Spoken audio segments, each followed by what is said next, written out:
Greetings, Keishlings. Keish Prime here with my live reaction of My Hero Academia, Chapter 287. Okay. I reread last chapter, and there was like a little bit at the end that I either misread or just misunderstood at the time. When Nana shows up, she wasn't like implying that she was like giving energy over to Deku, as my stupid mind was conjuring up, but it was that it's like, oh, you can't move in this world, so like her, I guess, amongst the other vestiges that are there are going to take the fight to All for One. So yeah, let's see here. To think we'd be meeting after my passing. All for One. Okay, dramatic stance there. The title is Mistake. Nana Shimura. We're inside One for All? What's happening? Kachan is everyone? Look at you, Tamura. A corpse is talking. Not just any corpse, but your grandmother, the sorrowful and pathetic Nana Shimura. In the past, there were accounts of patients who underwent organ transplants having their personalities adopted. Adopt one similar to their donors. Most dismissed it as some occult superstition, but I've experienced the same phenomenon myself. Okay. Just an organ transplant can do that, though? That's interesting. I've never heard of that. I would sometimes have riveting dreams featuring the holders of various quarks I had seized.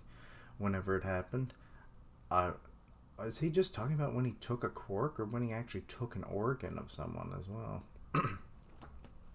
Or is this just a whole nother quark phenomena, though? Whenever it happened, I was disheartened, left with a similar feeling of guilt as them. Interesting, however, the moment I relinquished said quark, the ghost of the original holder would never come out to haunt again. How eerie is that? And I considered myself a skeptic. However, it was my meeting with the doctor when I fully realized what was going on. Okay, so essentially he's experienced the same kind of thing to essentially One for All. So, just on a much bigger scale, and he's evil. So, yeah. Much like organs, those cells hold the memory and personality of those who donated it. That really doesn't make any sense, but okay. The same consciousness manifests within the shape of their quarks. Until now, I've always thought to be able to converse with those whose quarks I've appropriated was a special privilege exclusive to me. And there's Tamura just kind of like, And there's Gran Torino saying, or he's thinking of him, quit further trampling all over Shimura's memory. Nana Shimura. And now he's remembering his childhood. Grandmother? Why are you here? And now, I don't remember when that happened. Anyway, and now I've cursed my own younger brother to have his consciousness bonded to his own quark. I can only imagine how it would feel to be the next holder of One for All, cursed to have their own personalities live in this blighted plane of existence for eternity. I feel like that's actually probably not going to be the case once, he masters all of the quarks. So, let's see here.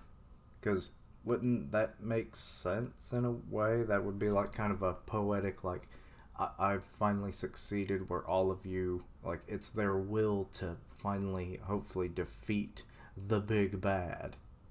That's kind of making them cling. He more or less kind of confirmed that in a way on his side, was like with every quirk I took, the like I could feel their regret and all that kind of stuff. And it's like, so they're regretting, which means they're lingering. It's just like with ghosts, like they have regrets or unfinished business. It's kind of the same deal here. So that's kind of what this is all about then.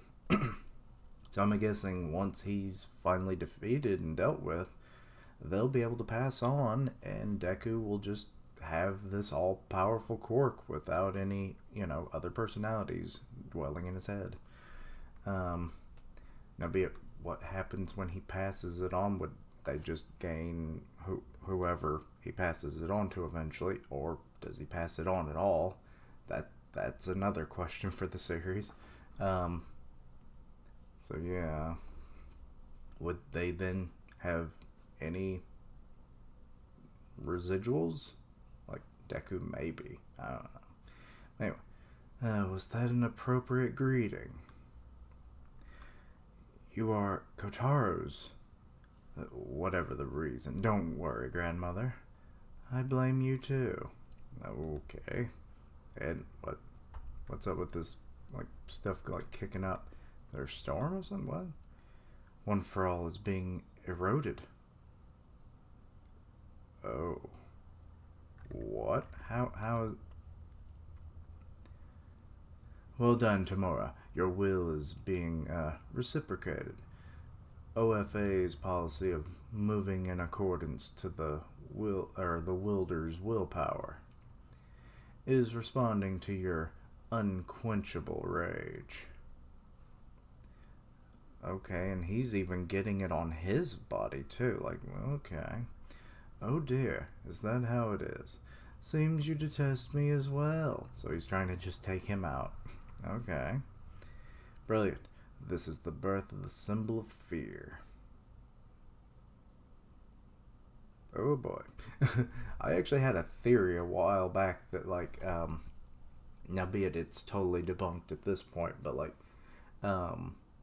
when Chisake was a big bad for an arc, it's like I thought maybe he could become the new symbol of fear, with how his quirk worked and everything. Yeah, that would have been devastating. But no, he was just the thing for one arc, which was just a little bit short of considering his potential. But whatever the case, okay, so it halted apparently, though it seems to be enough, or doesn't seem to be enough, considering my brother can be just as stubborn as me at times. Oh, so he's actually now there too. Oh, we're actually getting to see more of his face. Manipulating this kid this time, brother. It will save us all a lot of time if you would hand over the power to me. We won't be going to you. We won't be going to you. We have chosen to remain within this boy. Some of this could be really worded or rephrased and mean different things. So Deku's just kind of there, just being forced to watch it all because he can't really do anything. Now I'm getting pushed back. Uh-oh. So the force is a lot more... Or no, wait, that's Tomura, actually. They kind of look about the same, in a way. Him and the younger brother. So it was a little hard to tell at first. This power that Master couldn't control for himself. What the hell?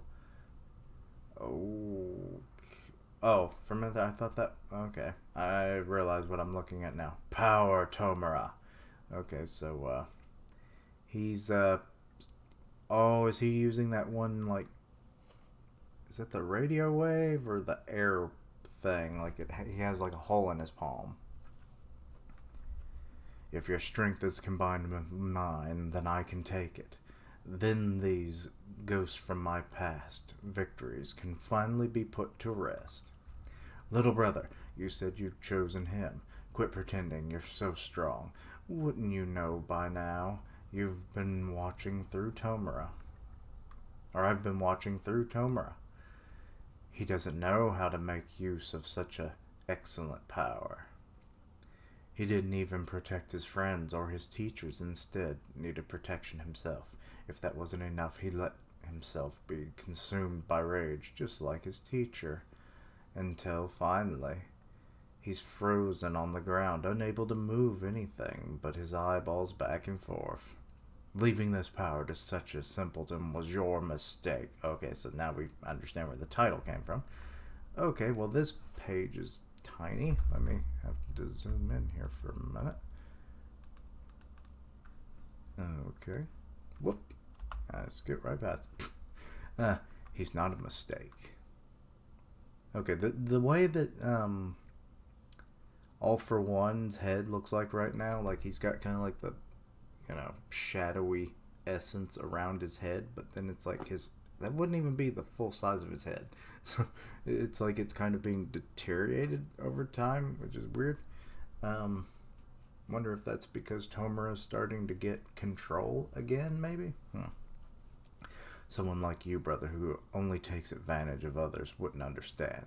No matter what, this boy will spill his blood for others. He becomes enraged for others, and without limits and without fail, he picks himself up.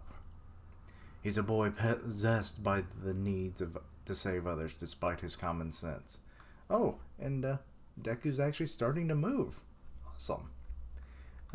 This power will stick with this boy.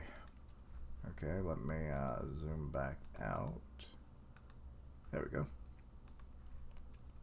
Okay, a big old light show. Oh wait, this is back in the real world now. The two of them have, they've kind of had their meeting of the minds, and now they're just kind of falling back a little bit midair. I didn't lose my power, but Tomura. Okay, so Deku was first talking, and now I'm guessing that's supposed to be All For One speaking. Your body and quirk were not completely stabilized, so you were unable to put all your strength into taking his quirk. You won't lose your mind. You just need to perfect your body. Now take a step back and replenish your energy. Shigaraki, please. Don't move anymore. We'll have to see about that, Deku. Okay. Devastation in the city. Shigaraki and Endeavor. That sounds exciting. Get ready. Get ready for what? Okay, so it's on Giganto. We've got, I forget what his name is, but he's the Gorilla's company dude. And then you've got Dabi talking to him. We're about to liberate this good-for-nothing hero society. Oh. And now Mr. Compress is doing something with his hand. Toga-chan, are you alright? It's dangerous to stand on the ledge. You were looking for them earlier, right? Those UA kids you love, even though they're heroes? At what point do they draw the line? Okay, just watching the destruction go by as they're riding on Giganto's back. If a hero's duty is to save people, was Jin-kun not a person in their eyes? Will they kill me as well? I'd like to ask that question to them, to Deku-kun, to Ochaku-chan. Depending on their answer, yeah, I'm alright. Oh, and that was the end of the chapter as we see Ochaku. Okay. So actually makes me wonder, who will they come across first? I mean, seemingly it would probably be Deku, I'm guessing, because depending on how fast the one group of UA students that were trying to get, to Deku and the others to give any assistance they could and to save people along the way in the destruction path. So, I imagine, Deku would probably be the first one that she'd come across and then ask that question, and then she might debilitate him for a bit, maybe, and then maybe that'll reveal that he has like some kind of healing quirk or something, maybe Eerie like comes into play and like reverses whatever wounds or whatever that happened to him. Because I mean, really, he needs some help because there's not a whole lot of, I imagine, medical science is probably going to do for him now, given all the damage he's done to his body in this fight. And yeah, all that talk in the vestiges world or whatever you want to call it. Yeah,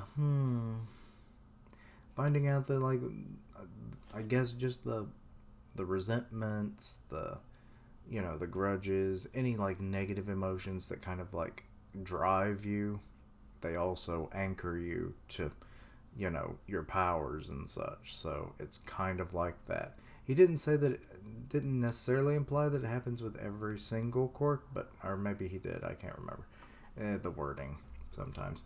But yeah, so I'm thinking it's partially that, like whoever that he took powers from, they probably, resent him for it, so then that resentment gets imprinted on the quirk, and then he has their personality, as apparently is the thing. But, I mean, I guess it makes sense. We've technically seen it now with Deku all this time, so, yeah.